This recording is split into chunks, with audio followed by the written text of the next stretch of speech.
Florida State has found its next quarterbacks coach. Also, too, they've found their next cornerbacks coach as well. Then Florida State has been getting hit by the transfer portal. Once again, though, another player that Florida State went after this past offseason that they expected a lot from has entered the portal, along with a quarterback for the Seminoles, along with we've got Luke Kromenhoek entering the portal over there from Mississippi State. We're going to give our thoughts on that. Also, a potential target for the Seminoles in the defensive back room with some ties to Tony White. So we got a handful of things to talk about before we get into the college football playoff, which begins in less than an hour between Miami and Texas A&M. We'll give some picks on that at the end of the show as well. And VZ's got some basketball latest with the Seminoles getting back into the win column last night. You got to take the wins when you can get them, VZ, even if it is literally the worst college basketball team in the country that they faced. Still got to take a win and maybe build some momentum off of that. But with me this morning, which is unbelievable to say, Dustin Lewis is awake in the morning, is our editor-in-chief, D-Lou, and then in the middle is Austin VZ, our lead basketball writer. Gentlemen, good morning. Happy Saturday. How we doing? Good morning. I don't know if we've ever said that on this show, at least not in a couple of years, but good to be here. Starting off the Saturday with a nice show and then some college football playoffs to watch later today. Yeah, this is a weird experience. I feel like I'm not living in reality, but here we are. A morning show, man. I've always wanted to do a little morning show. And who thought that we'd do 3 shows in a week? And we've been long gone from football, at least for Florida State, sadly. It's been a while since Florida State last played a football game, but and it's December 20th. No general manager for Florida State. We're keeping a tracker on that. We've had many shows to speak on this, but still no general manager. Maybe there will be one. What's the over-under? You think Florida State gets one before Christmas? You think that Santa brings a general manager? What day is Christmas? Thursday? Thursday, yeah. It's got to happen by... I don't know if it's officially announced, but I think all the reports and things like that will come out before Christmas, if I'd imagine. Seems like it's trending that way right now. Yeah, and it's probably going to be underwhelming again. Well, dang. Boy, hold on now. Chill. Howie Roseman, Eagles. Okay. Haven't heard from him in a couple of days. He's got a game later today, actually, against the Commanders. But that would put you, let's say that's on Wednesday. Let's say Florida State finds its general manager on, reports come out on Wednesday, Christmas Eve, get the fans happy, jolly. Fans, they can speak with their families on Christmas Day about, yay, yippee, a front office move. That would give you 1, 2, 3, 4, 5, 6, about 10 days in preparation before the transfer portal? What happened? I said, I can't believe you counted that. I had to count it. I didn't count. I had to go from the 25th to the 2nd. It's not that hard. I could have just easily done down 7 and then. So it's not even 10 days. It's 8 or 9. Yeah, no, it's 8. I completely, dude. It's in the morning. I haven't had coffee yet. But does that give enough time to revamp this? Get back in there in the portal and do what you need to do and find some targets. You think? No, clearly not. But it's where we're at, and whoever does come in, assuming you've got 8, 9, 10 days to work with or so, once they're on the job, they got to hit the ground quickly, jump in with the portal evaluations that Florida State's coaching staff and the guys remaining in that front office are doing at the moment, and, add his input into that. Because, you're not going to have a lot of time. And, like we talked about the other day, players are already, all the back channeling stuff is going on. Players can't directly talk to schools, but their agents, their representatives can engage in those conversations, and they're setting up visits. So got to be moving quickly when whoever is in that role gets on the job.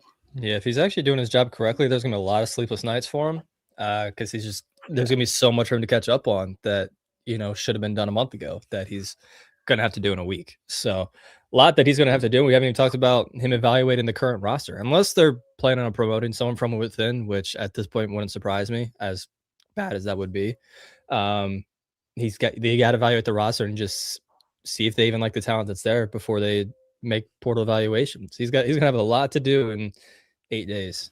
And you got to figure out how much money that you even have to work with to go out there and acquire new guys compared to what you're already paying the people on the current roster. So I mean, there are a ton of logistics, and it's easier said than done to bring someone in less than 2 weeks before such an important period. I wonder too about, some guys that have already entered the transfer portal, some starters in there as well. Can you work on trying to get that back? And, they can enter the transfer portal, but you can always, of course, bring them back. And I'm sure those negotiations will hopefully go in the favor of Florida State. But like you said, it's just depend on how much they want to pay for some of these guys. And I think there's definitely some that you would like to have back. We, spent some time on that earlier this week, talking about some players that have already entered the transfer portal who started for Florida State this season. And two, Michael Alford, had them do a full-on report. Jake Rosenberg, formerly with the Philadelphia Eagles, an executive there, his firm went into FSU, spent some time in Tallahassee, and literally did a whole rundown of what the current state of the situation was for Florida State in that program. And he had done the same to Oklahoma this past offseason. And you saw, Oklahoma, yes, they just got bounced last night, but still you made it to the college football playoff and being a top 10 team. So you saw the turnaround that they had so quickly, because Oklahoma was sort of in that same spot that Florida State was. And Brent Venables was getting on that hot seat, just like Mike Norvell was going into the 2025 season, but they were able to turn things around. So that gives you hopefully some optimism that maybe that report and whatever they found and whatever transparency and just said, hey, this is where you're screwing up, or this is where you got to put a lot of your resources, and telling the Florida State administration to hopefully improve things. You see that, that revamp and maybe a quick turnaround and change for Florida State in 2026. Is it unlikely? Yeah, probably. Just because of the hole that Florida State has put themselves into, and just depending on how much they're going to pay and the salary cap. And, it seems like they don't want to go over a salary cap. But, Jake Rosenberg is there. He's going to give them the real spiel of probably some pretty ugly things that they don't really want to hear too much, but it has to be said. And, that report that has led them now to the next step of finding their next front office staff with a general manager. And I think my biggest question too is, outside of just the general manager, how many staff people are going to be coming in with that general manager as well, right? I was with you there, and then VZ just started flipping his camera around, and what's happening? I just lost my attention span. Don't worry about it. We're having some wiring issues. Are the cats attacking him again? But surprisingly, no. This is me. Florida State, they said that they were doing that comprehensive evaluation. I'm not sure if that ever happened or not, but it's one thing to self-reflect and try to find the problems within your own program. I think you can be a little bit blinded being so close to it. So now going in and bringing in an outside firm and people to go through everything, I think that can only benefit Florida State. But at the same time, the changes that have been presented, they definitely need to act on some of those. Yeah, well, this team's just not leaving much optimism for anything. So as much as staff changes need to happen as bringing in like a full scouting department and some other things, I don't exactly have faith that it'll actually happen. Yeah, it's definitely tough, man. It's tough. I mean, we were speaking on it quite a bit the last few weeks, but you're just trying to find, some optimism there. I think the coach Surtain firing, letting go, whatever you want to call it, dismissal, I think that immediately raised concerns. And then, you're seeing, other guys on the staff that are getting extended, and even for, Florida State, moving on from Tony Tokar as your quarterbacks coach. I'm not saying I don't think Tokar's was your biggest problem. The biggest problem was what you brought in. That's your big problem, and what you're relying on your coaches to try to fix things that probably aren't going to be fixed. You can try all you can do and trying to fix that. But, DJ Uiagalelei, and then you saw Tommy Castellanos. Yes, you could put the blame on those coaches for, the decline of play from Tommy Castellanos. I think there were some things where it got lazy with him, and he was also dealing with injury, but still, nonetheless, that he's not a passing quarterback, and, that's what you picked to bring in. And you also brought on DJ Uiagalelei. That's not a good passing quarterback as well. Very inconsistent. but also too, he showed up and for some reason gained another 5-10 pounds when he was already gigantic. I mean, and it also did not fit your offense. Whatever, you go from Jordan Travis to a Big Ben. Come on, stop being silly. It's like having Big Ben and difference of like Lamar Jackson. Like that makes zero sense why you would have brought in DJ Uiagalelei, but that's what they did, and they decided to do that, and that's because of, probably Derek Ray, ties to Oregon State. He's no longer with here. He's off to UCLA to be their general manager to help try to fix that fire. But it's also on what they brought in talent-wise, and that I don't think they brought in great talent to Tony Tokars, and I think it was just a rough situation. You can say that about the quarterback room, and you can say that about countless other acquisitions that Florida State has made through the portal, through the prep level over the last 2 years. And, it reflects on the guys that they brought in, but Florida State is the one that went out, scouted these guys, evaluated them in the portal, and ultimately decided to try and bring them to Tallahassee. Some of that falls on the position coaches who were involved in those evaluations and recruitment. Same thing with Mike Norvell, same thing with Derek Ray. So you just have to hope, with this new GM coming in, the structure and how Florida State goes about doing things like recruiting the transfer portal is definitely going to see some shifts. Mm-hmm. Well, let's go and jump into it then. Florida State has found its next quarterbacks coach, and it's going to be from within with promoting Austin Tucker. He's been around with this program for a long time, since Mike Norvell's actual arrival, and he's had a handful of different roles with this offense all across the board: running backs, wide receivers, quarterbacks. He actually worked from 2023 to 2024 with the quarterbacks and Jordan Travis. And, of course, Jordan Travis had those strides later on in his career, and he's a guy that improved his passing, and you just saw him turn into an ultimate leader as well for this team. But they decided to promote within, and I think a lot of the fan base wanted to see them go out and find a quarterback specialist guy out there. And I know the name is always out there with Chris Winkie. I don't know if that relationship has been the best for a long while, so that's always been crossed off the list of names like that, and Cromartie, like those just things didn't seem like that would really ever happen. So, but still, fans wanted to see if they could find a better maybe a bigger name or someone with more experience, because whenever you're going in and promoting from within after the last 2 horrific seasons that you've had, it doesn't really excite you whatsoever. And I understand that from the fan base, I do. But Austin Tucker has been a well-respected coach inside that program too, not only just as a coach, but also too with his ties on the recruiting side, which Dilo, you could probably speak on a little bit further here. Yeah, I know fans, the perception of the hire might not look great, since Florida State is elevating someone from within the program rather than going out and hiring a new face. But I am cautiously optimistic about this hire. I mean, Austin Tucker, like you said, Logan, he's been at Florida State since Mike Norvell arrived, has assisted in a variety of roles, and helped whenever Trey Benson made his transition to Florida State, was working there with Jordan Travis for a couple years. And then after the firings in November of last year, when FSU moved on from Atkins and Fuller and Ron Dugans, you had him step into that assistant wide receivers coach role, and he continued into that, assisting Tim Harris Jr. this past season. A young, energetic guy, but very well liked within the program, among the coaching staff and the players. And we'll see how it works out. I mean, definitely a step up and a big opportunity for him. But, I think he's going to do his best to take advantage of it. And, someone who has developed into a really solid recruiter. And, you remember back during the COVID-19 pandemic where coaches weren't allowed to be on the trail, prospects weren't allowed to visit campuses. Austin Tucker was in the Florida State football office on the phone. I mean, constantly calling guys. He has connections throughout the state of Alabama, and was a big reason that Florida State was able to land a commitment from 4-star defensive end Keldrick Falk out of the state. And, ultimately Falk signed with Auburn, but I mean, he had Florida State initially in that recruitment, and I mean, did the best he could to try and get that kid to Tallahassee without even being his position coach at the time. So, going to be really interesting to see how it works out for Austin Tucker and Florida State making this move, but am excited to watch it unfold here throughout the offseason. I just could not imagine a less uninspiring hire.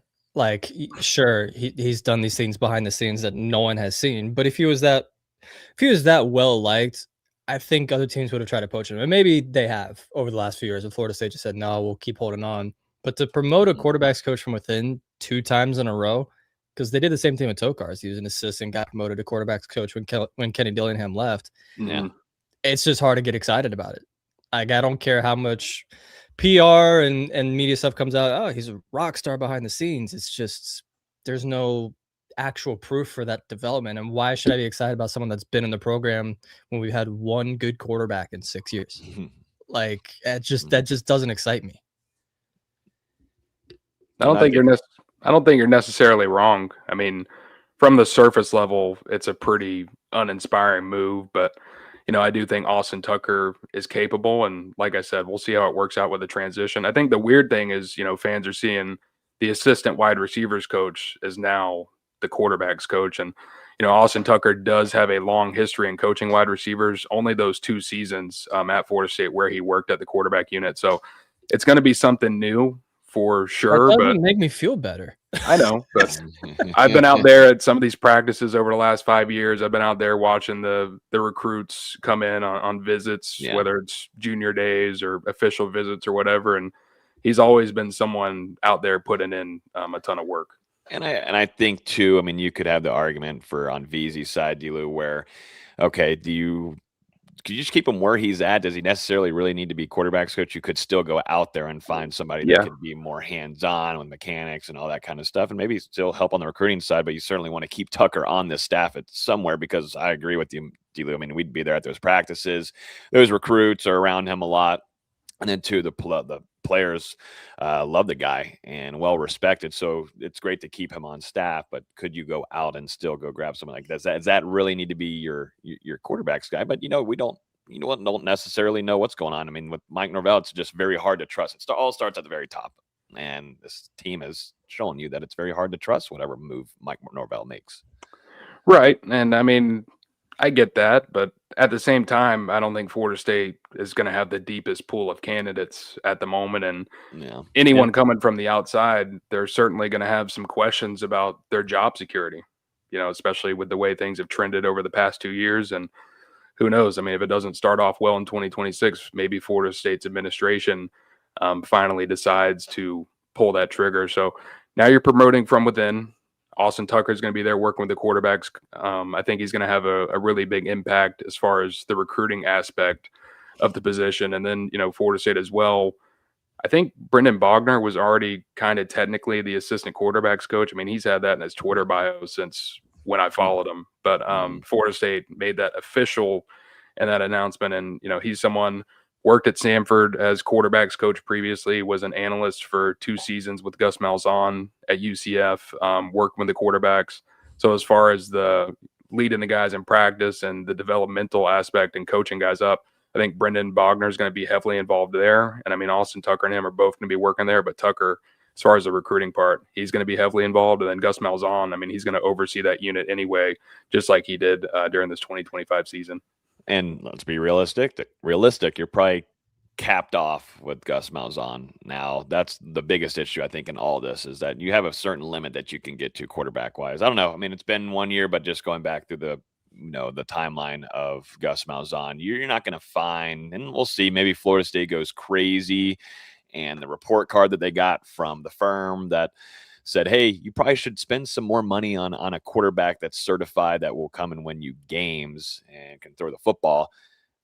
Maybe they'll go and do that. But, I just think you're capped off with what Gus Malzahn will do in that quarterback run. That's just realistic. That's just exactly probably what will happen. They're going to go, if they go down the route again where you're finding somebody that's not going to be an immediate winning guy for you like they did. Tommy Castellanos was still, yes, you built the offense around him, but he still was going to have to see some improvement in the play there from himself. And then DJU is DJU. No more that you need to be said there. They've got to find a pure fire like quarterback.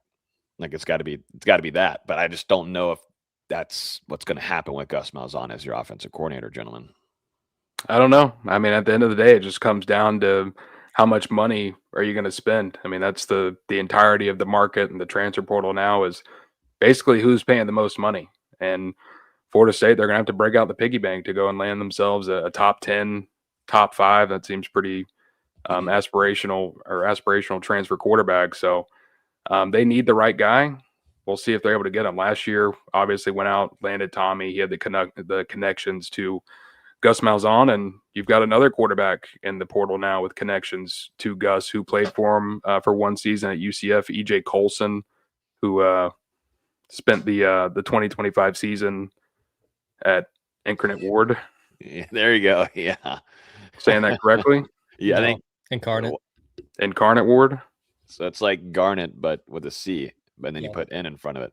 Incarnate Ward at the FCS level had a pretty productive season. That's obviously the program where number 1 overall pick Cam Ward began his college career before going on to Washington State and Miami. But, I think Colson is going to be someone that has options in the portal. And with the previous relationship there, I'd be interested to see if Florida State reaches out. But, obviously would love for them to take a shot at maybe someone who's a little bit of a higher caliber.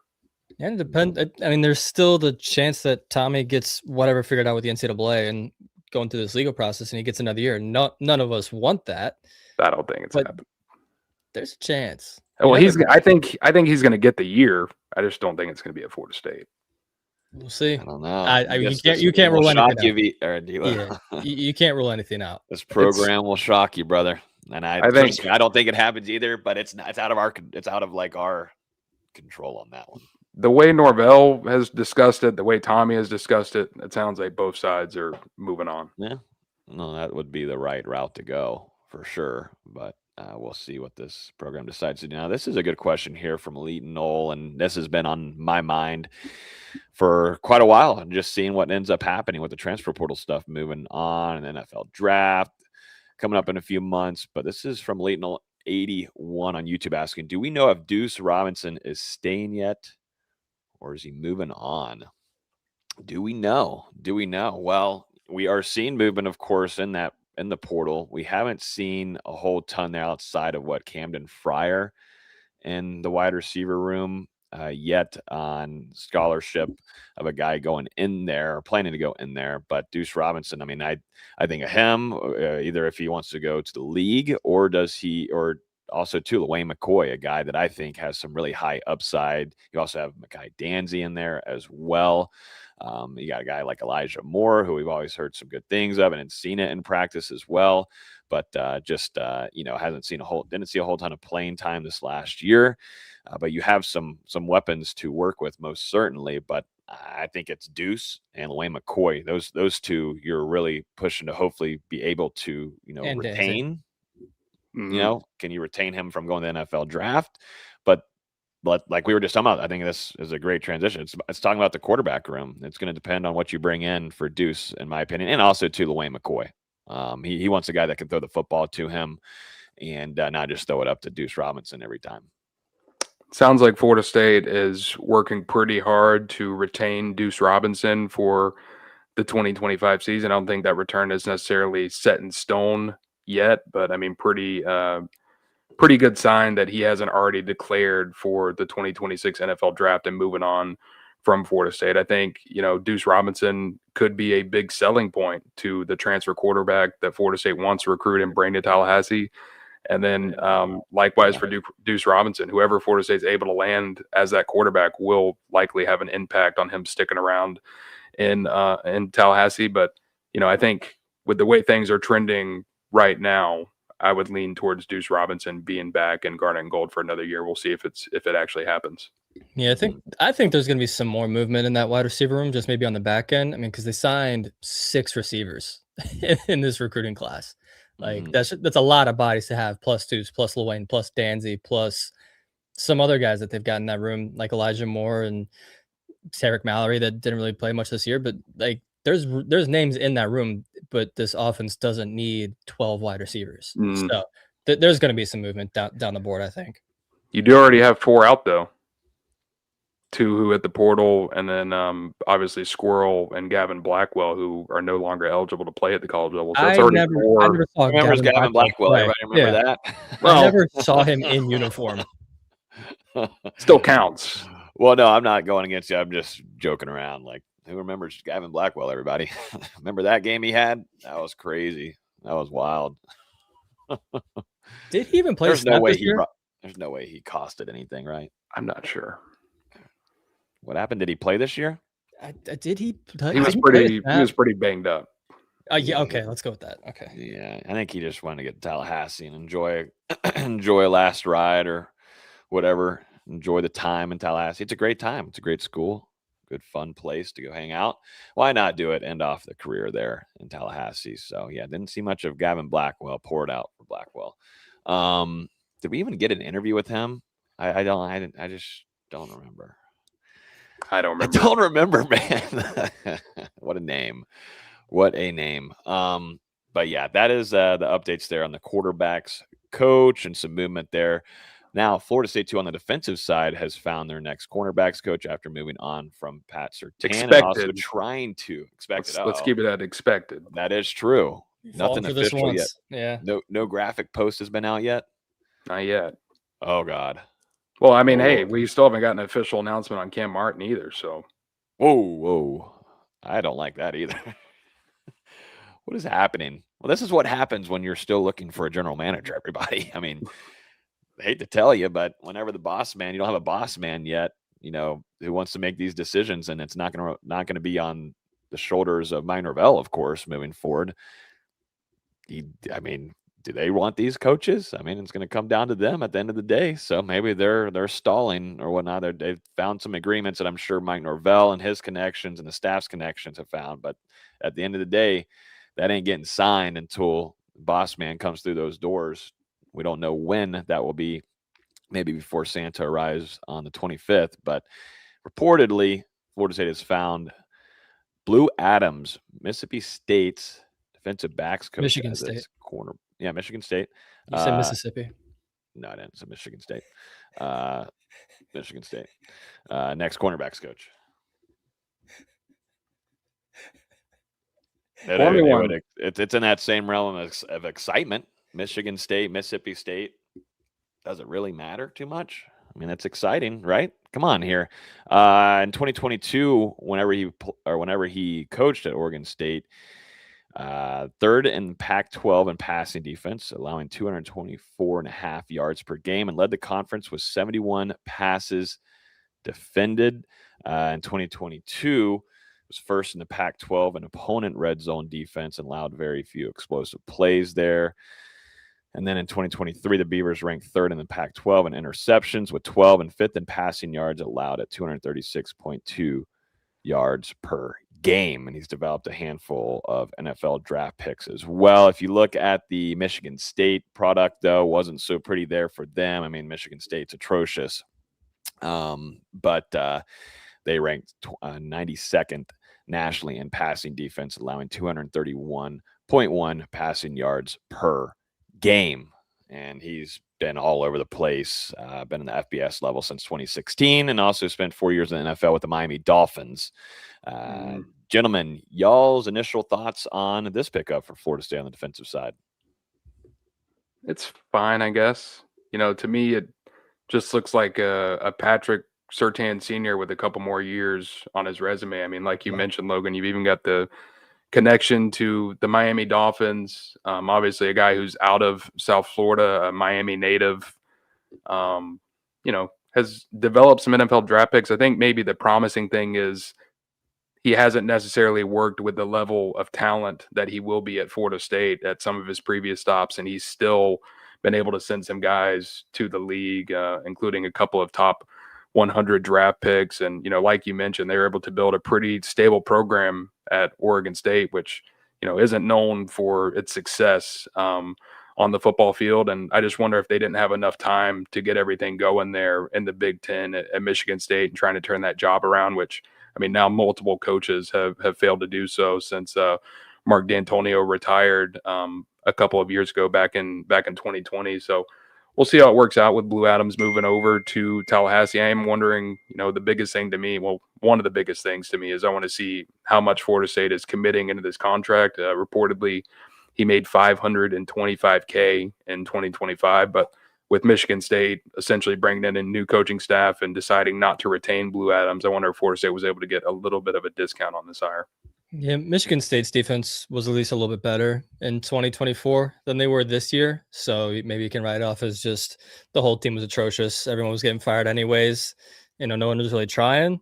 The other kind of optimistic lens you can look at he was able to land Jamal McCoy as a corner there at Oregon State, who has since transferred to Tennessee. And if the medicals check out, he's going to be a top 10 pick in the NFL draft this coming year.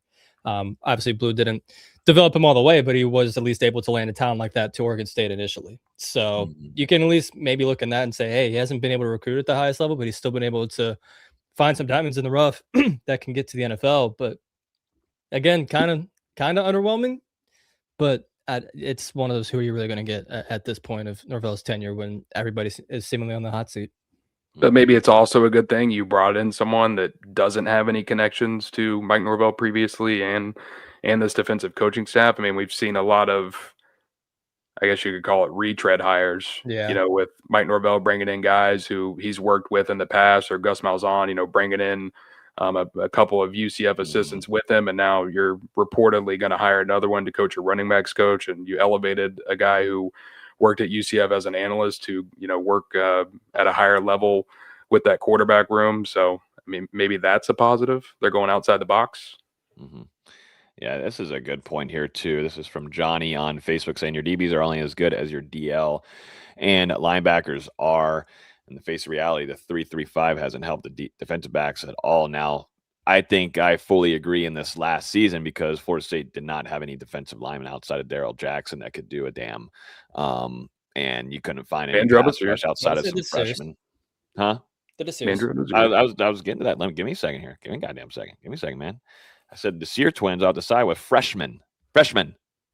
You had nobody at defensive line last year except for Darrell Jackson and some true freshmen. James Williams with an absolute miss and whiff. And then you knew what you had in your interior defensive line. That had no excitement about that room at all outside of Darrell Jackson being able to take up two guys. There's no one else that was taking advantage of those opportunities. Daniel Lyons would try to here and there, but that's just, he's not that caliber of a player that you're hopefully relying on a 3-3-5 defense with Tony White. And like I'd already mentioned, you got to get pass rush to help out your defensive backs, and that didn't help whatsoever. And it's a rough watching what Florida State had with James Williams, which they put a lot into, along with Jason Jenkins. They brought in Jenkins from Tennessee, which we're going to talk about here in a minute, and then also to James Williams, which gave you nothing, and you had to rely on some young guys, and they're off the edge at least. And I think we all agreed, outside of Darrell Jackson, there was nothing there in the interior defensive line to really scare you as an offensive coordinator or an offensive line. Didn't help. I mean, yeah, your lack of success in the trenches had a very negative impact on the passing game. And the linebackers were pretty solid early on in the season, and then just completely fell off a cliff and never were able to really recover. And they struggled in pass coverage too. So, I do agree with that point. When your defensive line and linebackers aren't playing well, it's going to reflect poorly on the defensive backfield, make them look worse than they actually are out there. Mm-hmm.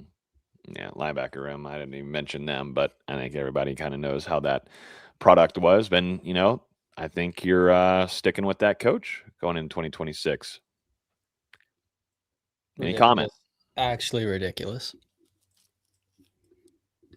They have a plan. That's it. That's all you got. They never said everyone would agree with the plan or that everyone liked the plan. Yeah, that is true. It could be an unlikable plan, but they're going to roll with that plan. And they had no plan after Stanford, NC State. There was no plan. There was a plan, but I don't think there was a plan. So that's the plan.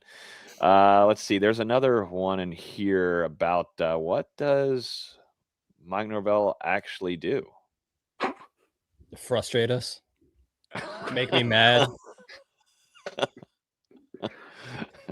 Frustrate the fans. Collect paychecks. What is Mike Norvell doing? He's got some podcasts. I saw that he was on Jordan Travis's. I have not been able to go and listen to that yet, but I see he's got the beard coming. Maybe, you know what? Maybe the beard's coming back. Maybe this is all that was needed. Throw out the hoodie, the gray hoodie, and throw on the goatee. Maybe that's all it's needed. But he's been on some podcasts as of late. I need to go listen to that one. We'll do a deeper dive. Who wants to do a deeper dive into a Mike Norvell interview, everybody? And we'll do that on Monday. Everybody stay tuned. Make sure you hit that subscribe button so you don't miss out on that. Hit that subscribe button down below. That's crazy. Well, with Mike, man, I was listening to the one that he had on ESPN. D-Lou, you shared that with us for our NoleGameday guys. And, I want him to be real, man. I can't have a real conversation with this man, and I thought we had that definitely early on when we got to know him and we had to spend some time outside of practice and such. And you have like a real conversation, but it's kind of just, it's been repetitive, of course, the message, the climb and all that kind of, and the response. We all know about that. We've got that. And you got to hope that's long gone. I just don't think that's going to happen with him. It's just the same thing over and over again. And even whenever he was asked about some of these recruits that are coming into this class and some of them that performed at the state championships, it's just coach speak again about the players that haven't even really arrived yet in Tallahassee. Like, it's just the same coach speak stuff. And I'm like, man, just be real, man. Just be transparent. Like, lay back, man. Have it maybe just a beer or something. Let's just talk. I don't know. It's just everything's coach speak. Every single thing. Can't just have it relax. It's December, man. The season's over. Just be real with us. I want some real stuff. Should we do a respond counter for 2026? Oh, well, how many notepads do you have? Yeah, can we have someone at NoleGameday just focus on how many times Mike Norvell says the word respond in 2026? And is it over or under 400? 400? Well, we don't know what's being said behind the scenes in the locker room. That's what I'm saying. I'm just saying in interviews. Yeah. In press conferences. In public. Yeah. I don't know. I want to go listen to the Jordan Travis one because I feel like he'll be a little bit more open in the conversation and real with us, but I don't know. Have y'all listened to that yet? No. Okay. Well, I'm gonna try to listen to that over the weekend and get you guys a report card and get you guys a rundown on the Monday show. Though. Thanks. Yeah, appreciate it. No problem. Everybody get ready for that. Yay. Everybody pile in. Make sure you sit on 3 responds, 4 climbs. What else is going to be on there? I don't know. Got to do better. Disappointed. 3 random stammerings. 3 random stammerings. When is FSU leaving the ACC? Would they go to the AAC if their champ gets an auto? We're already complaining about the ACC money now. It would get way worse with American money. Let's just. Oh goodness. Just joking around there. All right, let's jump over to the transfer portal like we had mentioned earlier about Jason Jenkins. Bye. There you go. There you have it there. Let's see. Jason Jenkins dealt with an injury going into the season. Of course, came from Tennessee. You were hoping to see where he'd be your starter there at the defensive end position. With the injury, kind of hurt him, and he had to do a full-on rehab process right before the Alabama game practically. So he was still a guy that, he's not going to be a Jared Verse. He's not going to be of that caliber to come in and give you immediate force, even like a Keir Thomas. It wasn't of that level. But you were hoping that maybe you'd see development there. But of course, with his injury, that completely scraped that. And I think that hurt him in the long run, but appeared in all 12 games, made 5 starts this last fall, totaling 16 tackles, 1.5 tackles for loss, and uno sacks for you. It's one more than I remember. There you go. Jason Jenkins. No longer Florida State Seminole, guys. I'm not blaming his season on injury because I don't think he was that good of a player to begin with. I didn't like to take the start. So bad player, had a bad season. Congrats. I mean, the injury, it definitely killed him. But this was always a guy who needed some time to develop. And, was still figuring out who he was at the college level. Only had 15 total tackles in his 3 seasons at Tennessee. And even last year, 2024, where he was a contributor in that rotation, 9 tackles, 3.5 tackles for loss, 2 sacks for the Volunteers as they made the college football playoff. So, it's not like he had a boatload of production and was this proven product when he arrived in Tallahassee. I mean, he needed that time in the offseason. He needed spring practice and everything to continue to progress in the right direction. And, he suffered an Achilles injury there right around the beginning of spring practice or so that kept him out basically all of the offseason there through the summer, was able to get on the field in fall camp, preseason practice, and work his way back to appear in all 12 games. So, I mean, I think that's an accomplishment because that was a very serious injury. And I think there was, some players who probably wouldn't have come back from that at all to play in a season, let alone all 12 games like Jason Jenkins did. I just think when you're dealing with something of that magnitude, you're never going to be 100% right away when you get back from it. And he's going to need time to regain confidence in that leg, regain his explosiveness. And, it's disappointing for Florida State because they did have high hopes for him, but that injury derailed the process. And, very unfortunate because no one else in that defensive end room was able to step up and help offset the loss. Yeah. And, for him, an Achilles, dealing with that and coming off the edge, we see these injuries all the time at the NFL level.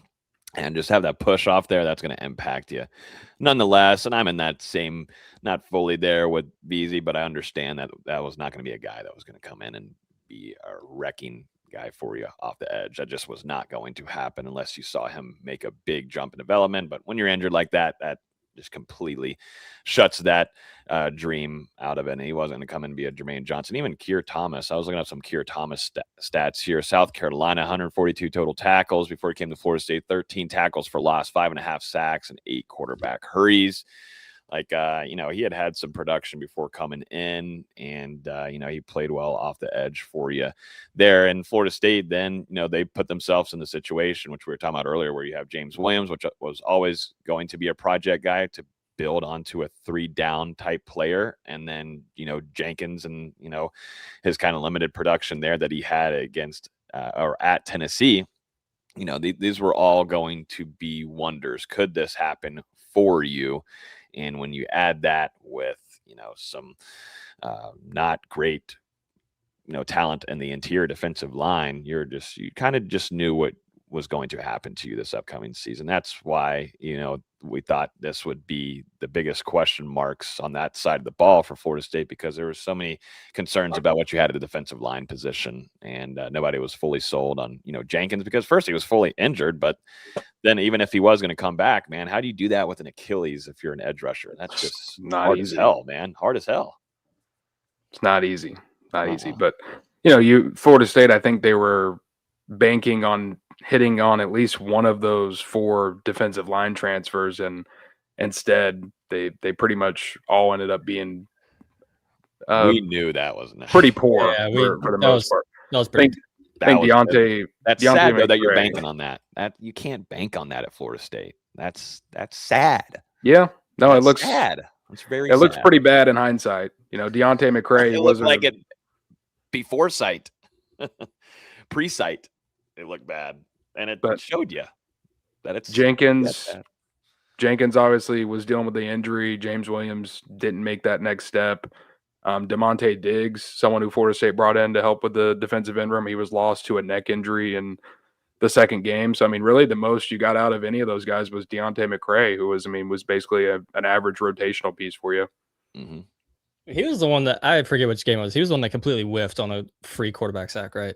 Pitt. I would say Pitt, right? Yeah. That'll be my lasting impression of Deontay McCray. Just seeing a number 8 fly by the quarterback. First off, who was giving him number 8? God almighty, have some respect and pride. Whoever decides the jersey numbers, whoever does that, I don't know if that's Norvell or whoever does that, I don't know. Equipment staff, I have no idea. But have some pride, man. If you don't feel like anybody on that defense should wear number 8, the only person that should have worn number 8 was Jabril Rawls. He should have had his jersey number changed. Let me snatch that off you, McCray, and give that to you. But God, man, have some pride, man. 8 should be only worn by badass MFers on the Florida State side of. It's a different standard. And it is a different standard. And that's, you're right. That's where we're at. Just kind of giving it off to people who are rotational players. And like you said, just running right by quarterbacks. Just come on, man. Have some pride. All right. Then another one here. Florida State's quarterbacks room. player leaving here with Jalen King, a guy that was, a big time backup for the Seminoles here. He joined Big time? Backup. Big time's not correct. Well, I'm going like big time, like he's a big time. How do I No, say it? Like big no. time backup? Like he's a full on backup. He was a fifth string quarterback. What another like He was a fifth string major quarterback big in a room time of 3 quarterbacks. not like a really good quarterback, but like a big time backup, like a full on backup for definitely not FSU. But anyways, Jalen King, he started his career at FCS level at Gardner Webb, and then had a short stint at East Tennessee State, and then eventually went to Florida State. I'm just saying this because I don't think a lot of people knew that this kid played for FSU outside of just seeing And warm you ups. still called him big time. Big time, like full on big time quarterback. That's what he was. No, he wasn't. I'm not saying that he was a great. I'm not. That's what you're implying when you say big time, is that he's a good backup. Full on backup. There you go. He is going to be a backup somewhere. He is going to be backup somewhere. But now you're left with Kevin Sperry and Brock Glenn and Jaden O'Neal, your freshman that you brought in your recruiting class. Many thoughts on Jalen King, VZ? No.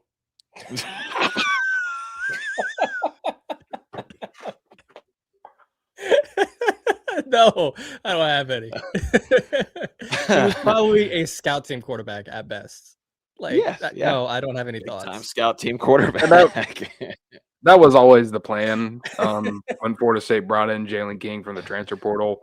He had a season available to redshirt. He started in both of his first 2 years at those 2 FCS schools that Logan mentioned. So, they essentially brought him in to be a scout team quarterback, be a reserve in the room, and redshirt this year so that he could then go on to somewhere else to play out his final 2 seasons of eligibility. So I think, this situation pretty much went and concluded the way that Florida State and Jalen King both expected. And, it opens up a spot in that quarterback room alongside Tommy Castellano's likely departure from Florida State this offseason one way or another. So, we'll see what Florida State decides to do in the portal, like we've talked about a ton.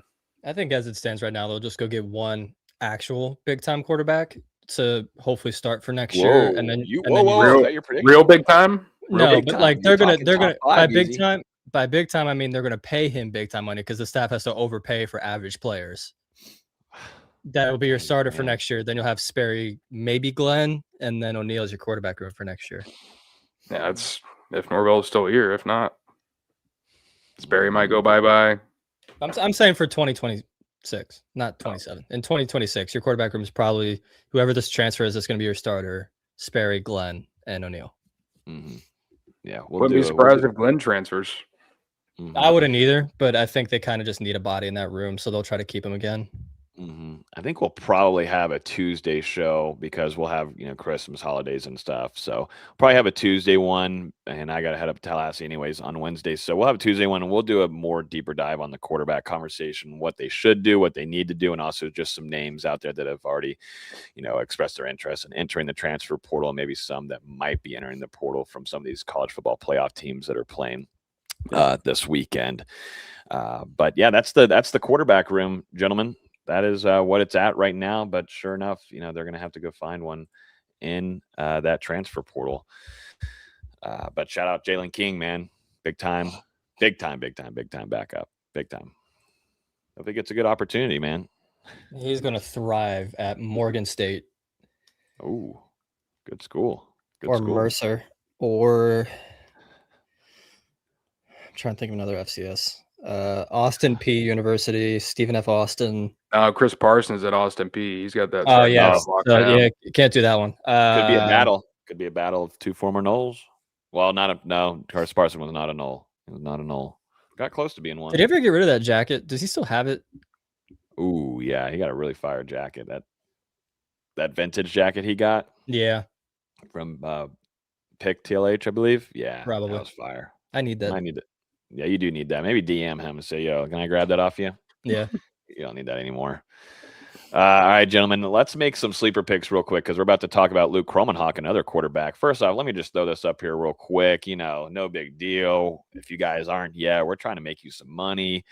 But shout out to Sleeper partnering with us this season, and we've got some picks here that we had some success. Bang right there, Thursday Night Football, which was absolutely a phenomenal game to watch. I don't know if you guys tuned in, but over time, that was fun. But and then over here, you know what I'm saying? We're in a back-to-back winning column. Winning streak. Hey, that's right here. Let's keep it going. Why not? Let's get some picks in here, gentlemen. We've got a game here. We got 2 today, and we'll stick to the NFL. And we'll go with the Eagles and the Commanders. And, of course, we got Green Bay and Chicago, so we can pick from those. But let's make some quick picks here. If you guys want to, if you're on YouTube, go down in the description. We've got a link in there for you. If you want to use code NOLES, NOLES, you get a 100% match up to $100. So definitely check out Sleeper today. Let's jump in here and make some picks. Why don't we? Terry McLaurin, 56.5. It's high. Especially with Jaden Daniels not playing.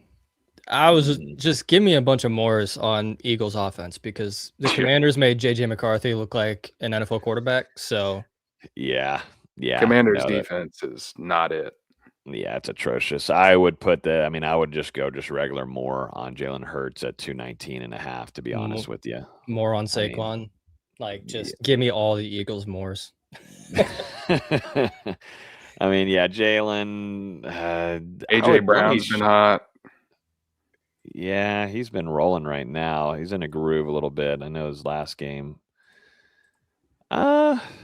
He's due for a bounce back. He needs a bounce back, doesn't he? He can do it against the Commanders defense. Why don't we could shave? You want to shave him to 50? Does that sound fine? Sure. Just stay in the winning column.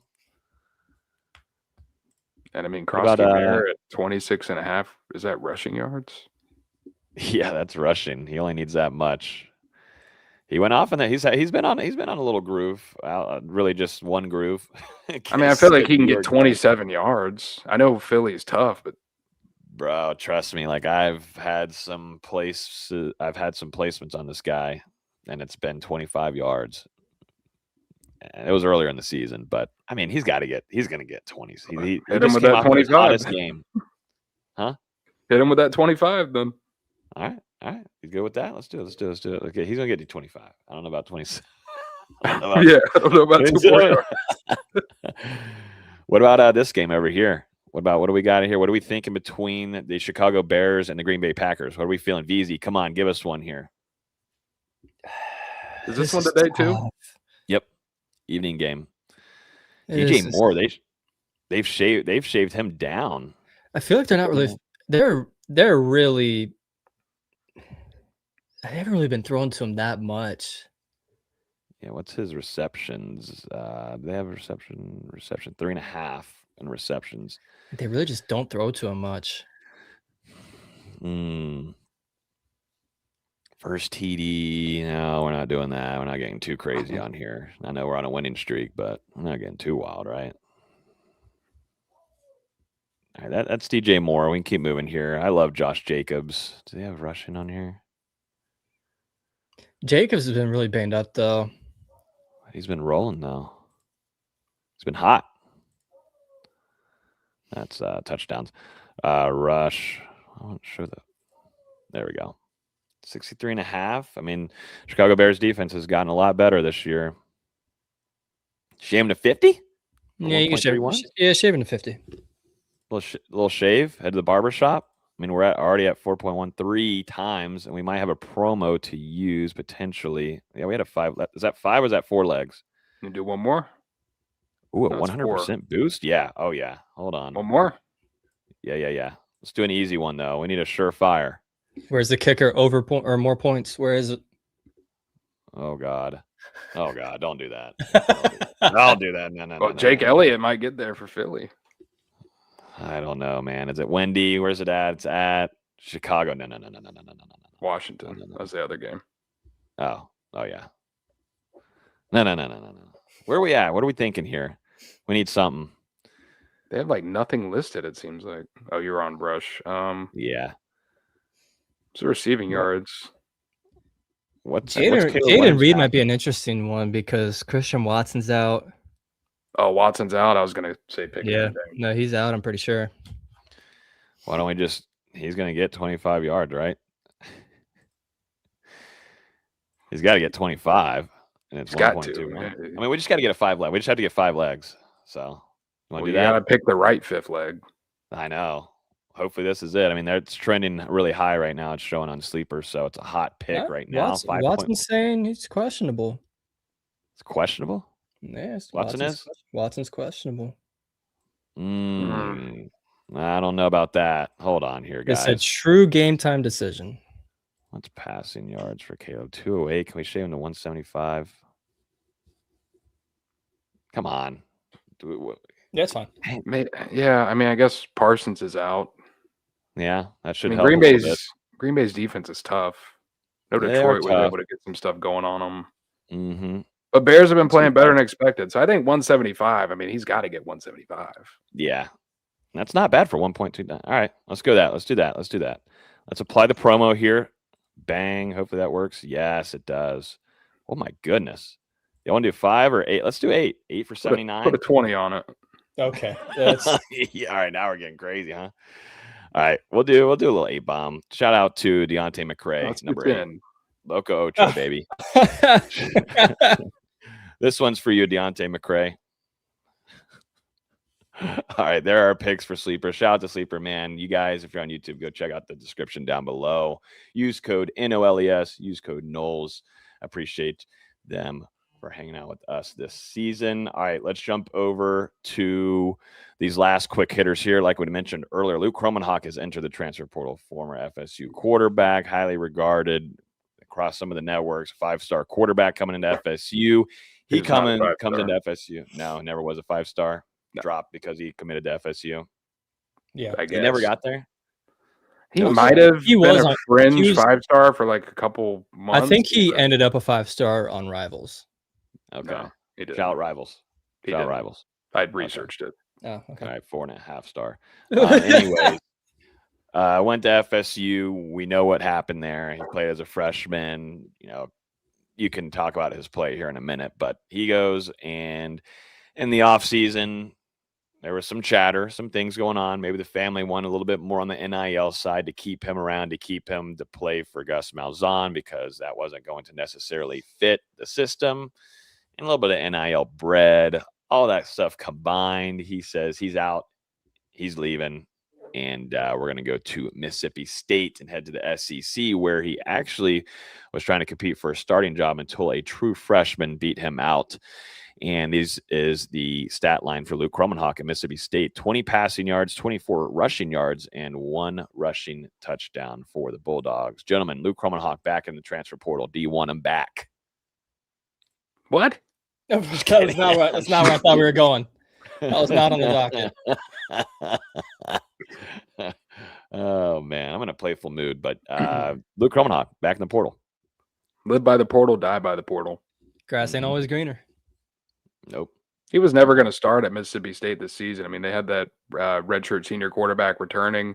He was mainly competing for the backup job. And what was surprising is a true freshman who I believe didn't get to Mississippi State until the summer was able to beat Kromenhoek out to win that backup job. And then he just never really saw the field very much after that. So, I mean, now I think he was able to pick up the red shirt for this season because he played in less than 4 games, but now back in the portal, second time in a year, looking for the 3rd school of his college career already. Still has 3 seasons of eligibility remaining.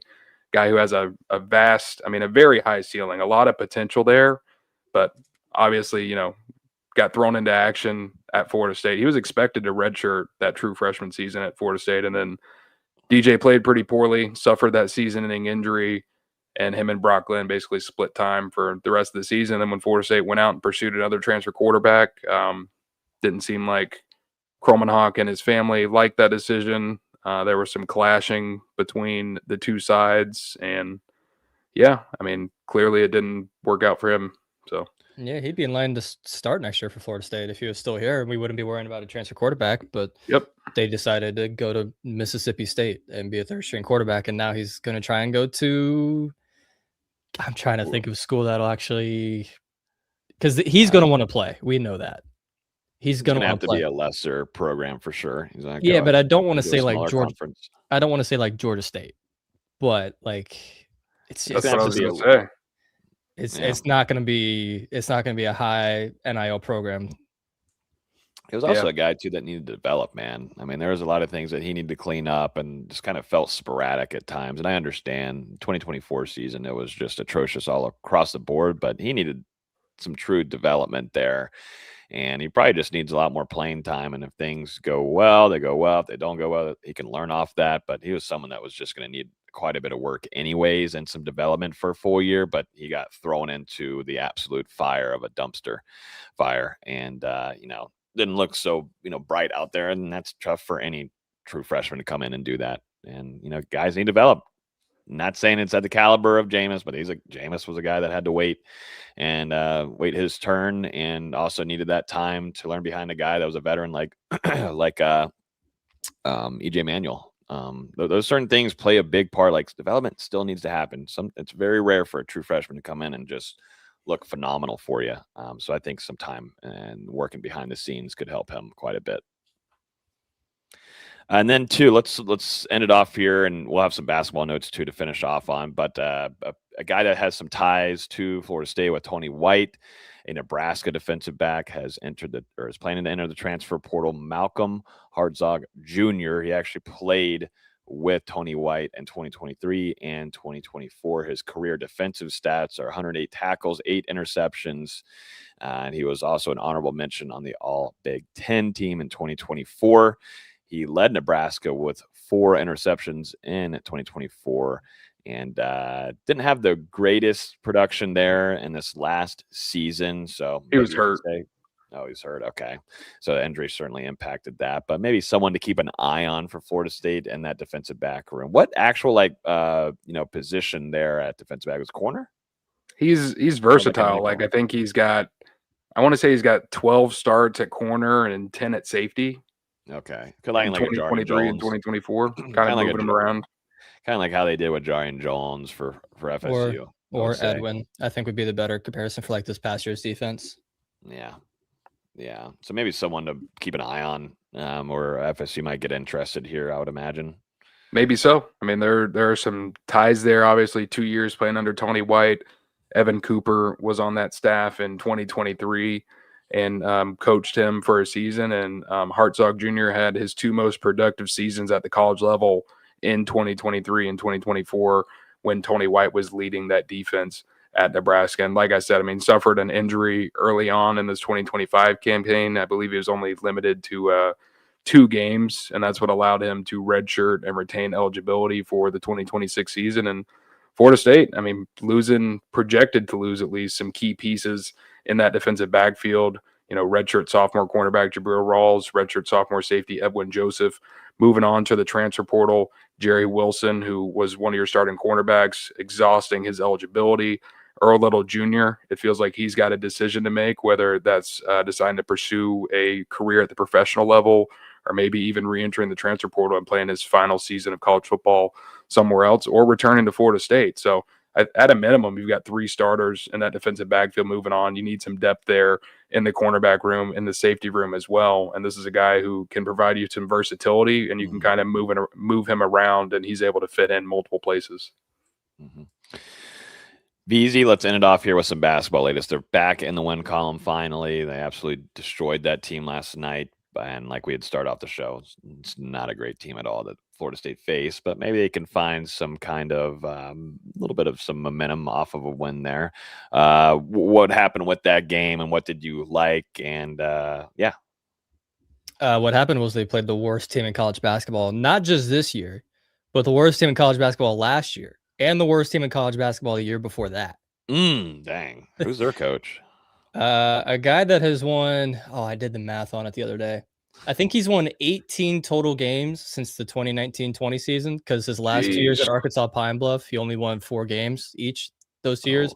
Took a year off, and then I think he won 4 games his first year at Mississippi Valley State, then has won like 1 game each of the last few years. It's a bad program, but it's just an awful basketball team. the first half was what you wanted to see, where Florida State just had the energy. It was, especially on defense, just Mississippi Valley State just had absolutely nothing going. The second half was a little concerning. I think Florida State just got comfortable and they weren't making their shots. Like, they shot really poorly in the second half, especially from three. But they ended up taking off there in the last 4 or 5 minutes as Shah Muhammad and Cam Miles found a few connections there. It's hard to take away anything against a team that is that poor, though. Yeah. Like, and Mississippi Valley State sat, I think, for 5 players due to injury. So it just wasn't a good team. Yeah, no, they just beat up on, like, it'd be like all of us playing out there. Really, I think I could have had better success than Mississippi Valley State. You think so with your hip? You think so? I could just stand in the corner. I don't have to play defense. They weren't really playing defense. Who's feeding you to the corner? D'Lo? I don't need to be fed. I can just go get the ball, go to the corner, and then shoot it. Like, yeah, I don't need to be fed. That's a quote. I don't need to be fed. Dash Austin Veazey. God, wow, this FSU basketball team does need to be fed, and they get fed. They just need to make shots. Yeah, and they've only got one more non-conference game. It's JU on Monday, and then they have a week off before they travel up here to play Carolina. So only one more non-conference game. The start of ACC play is crazy because you play Carolina, NC State, and Duke as your first 3 games. Maybe not in that order. I may be getting it backwards with Duke and NC State, but not an easy start to conference play because those are 3 of the better teams in the league. Yeah. Good luck. And obviously NC State's got Will Wade now, so. And former Seminole Jerry Dane. Can't forget about him. Dang, really? Yeah. He's only playing. You get it? Yeah, I got it. Nice. I was ignoring your bad joke. He's trying to do what he did last week or earlier this week. But yeah, I think that's going to do it for here on Hear the Spear with us. Appreciate everybody subscribing to the channel. We've been growing a good amount this month, so appreciate everybody coming here to hang out with us. Consider hitting that subscribe button too. Hit that bell next to it because, like I said, we're going to go live once again for at least one more show before Christmas for you guys, likely Tuesday. But make sure you hit the subscribe button, hit that bell, so then you do get notified when we do go live with some latest. And we're going to talk some more quarterback stuff for you guys too. We'll do a deeper dive into that most likely, along with who knows, maybe Florida State has its new general manager. Here we go. We could do a deep dive into front office stuff. Who is excited for that? Make sure you're tuned in to Hear the Spear. There's nothing better. But y'all enjoy the rest of y'all's weekend, and happy holidays, safe travels to everybody traveling, and we'll talk to you guys early next week.